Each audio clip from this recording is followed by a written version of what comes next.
बंगाल की खाड़ी में भारत का वो कदम जिसने ढाका से लेकर पूरी दुनिया में हड़कंप मचा दिया है। नमस्कार दोस्तों, भारत को बार बार धमकी देना अब बांग्लादेश की सबसे बड़ी भूल बन चुका है। जो देश कल तक भारत के चिकन नेक को काटने की बात कर रहा था, आज वही देश अपनी सुरक्षा और सप्लाई चेन के लिए तरस रहा है। भारत ने अब सिर्फ चेतावनी देना छोड़ दिया है और जमीन से लेकर समंदर तक ठोस घेराबंदी शुरू कर दी है। सबसे पहले भारत ने बांग्लादेश से सटी जमीनी सीमा पर अपनी चौकसी बढ़ाई। जवानों की संख्या दोगुनी कर दी गई और निगरानी को इतना मजबूत किया गया कि घुसपैठ का हर रास्ता बंद हो गया। बांग्लादेश की सेना कई जगहों पर दबाव में आ गई, लेकिन उन्हें लगा कि समंदर का रास्ता तो उनके लिए हमेशा खुला रहेगा। बांग्लादेश की पूरी अर्थव्यवस्था और उसकी सप्लाई का बड़ा हिस्सा बंगाल की खाड़ी पर टिका है। तेल, खाना और विदेशी सामान सब कुछ इसी रास्ते से आता है।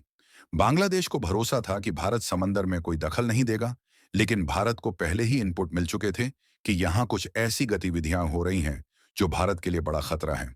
और फिर मैदान में उतरा भारत का सबसे घातक युद्धपोत आईएनएस विक्रांत। जैसे ही विक्रांत ने बंगाल की खाड़ी में अपनी पोजीशन ली, बांग्लादेश की धड़कनें बढ़ गईं।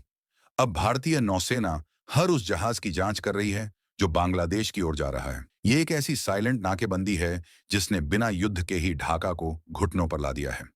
इसका असर अब बांग्लादेश के बाजारों में दिख रहा है।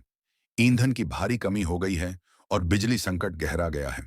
वहां की जनता अब अपनी ही सरकार से पूछ रही है कि आखिर भारत जैसे ताकतवर पड़ोसी को उकसाने की क्या जरूरत थी। सरकार और सेना के बीच भी अब टकराव की खबरें आने लगी हैं। भारत ने दुनिया को साफ संदेश दे दिया है कि वह अपनी सुरक्षा से किसी भी कीमत पर समझौता नहीं करेगा।